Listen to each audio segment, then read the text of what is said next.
So in case you haven't guessed it, I've had the privilege, if we can even call it that, of playing Secret of the Magic Crystal. The generosity of this game comes from Pathrem. Fuck you. So what exactly is Secret of the Magic Crystal? Well, I'm glad you asked, because I don't fucking know. All I do know is that this game was a gift, and somehow I want my money back.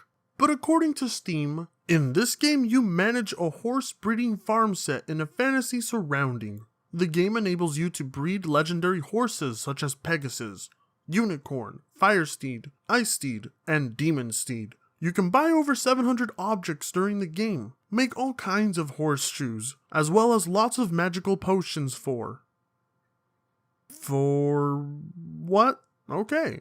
I guess that's where the description ends. Well, yeah, that pretty much does sum up this game. I do, however, find it strange. I'm not exactly sure if this game is considered a meme in the community, because the reviews are all positive for the most part, and I, for the love of God, cannot figure out why. Loved it so much, bought a horse, now I'm gay. Cheaper than a Playboy mag?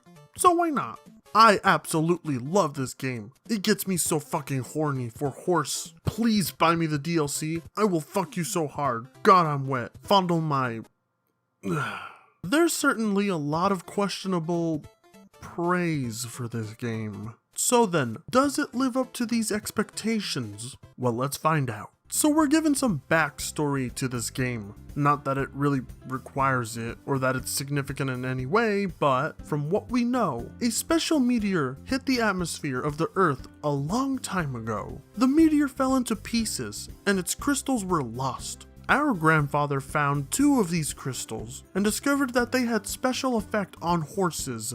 The crystals gave special ability to horses, he said, but nobody believed him. The scholars laughed at him and expelled him. He gave those 2 crystals to us, hoping that we would be able to realize his dreams. 10 out of 10. That's how you tell a game story. You present it in artwork that far outclasses the graphical fidelity of the game. Glue together a plot that makes no rational sense and turn it into a video game. Genius. At the start, you're given the choice to choose between a boy and a girl. And between the two, it's gonna be a hard pick. These both look like little pricks I'd punch in the face. But the girl seems like the one I'd bitch slap the least, so we're gonna go with her. I mean, you can't go wrong with those shoes. Girls got class. Alas, you're taken to your stable, where you get your first horse, and the option to name it. So obviously, I chose wisely. Luckily, I got a unicorn. Charlie! I know oftentimes I complain about games hand-holding and guiding the player too much, but in this case, there's just no sense of direction. You have no goals set before you. It's just figure it out from here. Now, I'll be fair to the game. It's not hard to figure out. There are 4 separate areas where you can go. The gate, barn, blacksmith, and corral. Now, as far as I can tell, the blacksmith is where you can craft new hooves for your horse. Unfortunately, throughout my time spent in this game, I was unable to do this, and you will soon realize why. But why would I need any of these enhancements when I have my beautiful berry? Good horsey. Good horsey. Everything's horsey to horsey.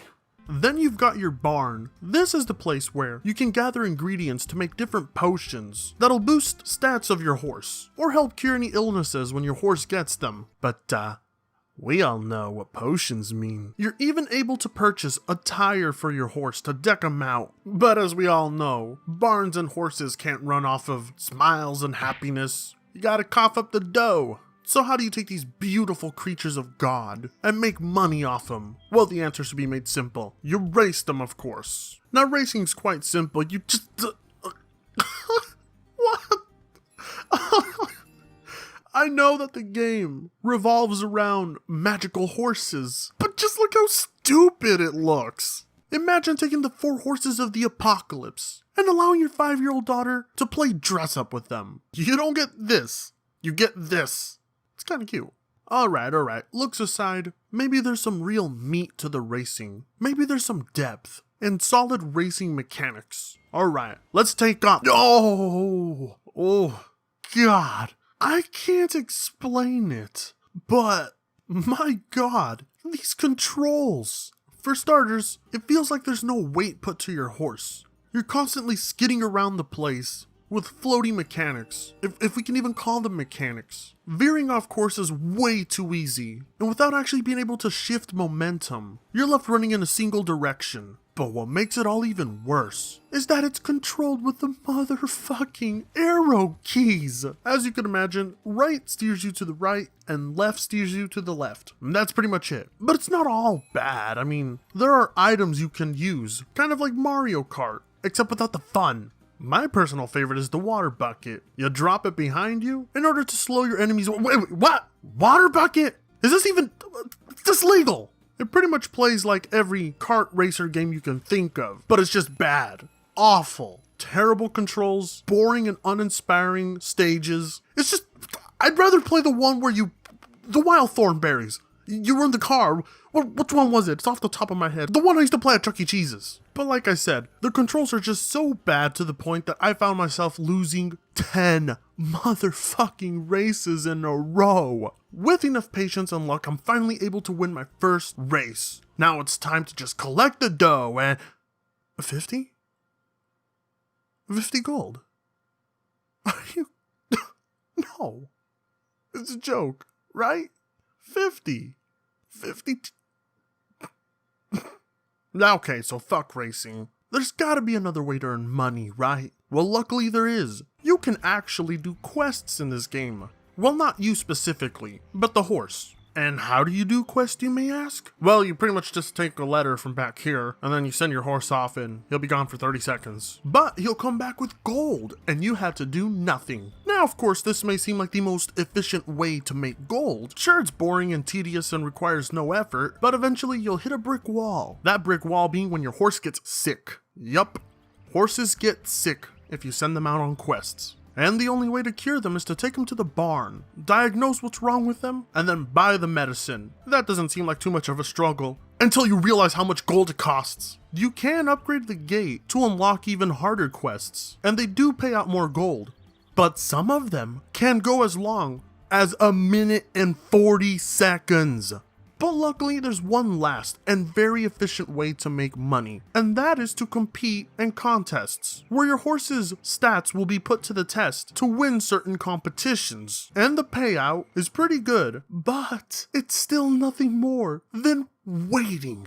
So as you could imagine, you'll spend the majority of your time in this game just waiting for your horse to do things. They couldn't even take the funnest, and I'm using that word very generous here. They couldn't even take the funnest aspect to this game, which is racing, and make it an efficient and viable way to make gold. So since the only option to properly make gold without getting your horse sick or too tired is to compete in competitions, you have to raise the stats of your horse. And how do you do that, you may ask? Training. You can train your horse in the corral. But here's the funny thing. Instead of making training the weight game, they actually made it into a mini game. That's right. Competing isn't a mini game, but the training is. It's nothing more than a mini game based around the arrow keys. Oh my.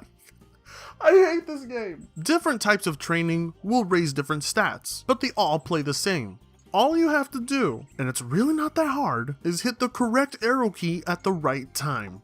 Oh, and by the way, you may have noticed this music playing. That's because this game, as far as I can tell, only has 2 songs in its entirety. And to be fair, they are good songs, but by God, I can only listen to Don't Stop Believing for so long before I have to kindly excuse Steve Perry off the stage. But of course, if you want to avoid training, you can just pump up your horse with some steroids at the barn. But the problem with this, like the overall game, is that everything is expensive. Upgrading the farm costs too much money, and there's not enough payoff from it. Upgrading items in your stable cost a lot of money, not much of a payoff. Getting new horses, not much of a payoff. Leveling up your horse, not much of a payoff. There isn't enough of an incentive to really doing anything here. The racing is boring, dull, and abysmal. The quests lack any input from the player. Training is a boring, shallow minigame. Even the cosmetics for your horse are so lackluster. So then what's the point of doing all of this? What is the purpose of this game? What do I get out of it, and what can you get out of it? What is the end goal? What is the objective? There is none. Secret of the Magic Crystals mirrors everything I hate about mobile games. It's a grind fest with such minuscule payoff. The motivation to do anything is reliant on cosmetics. As far as I can tell, the player gains nothing from playing this.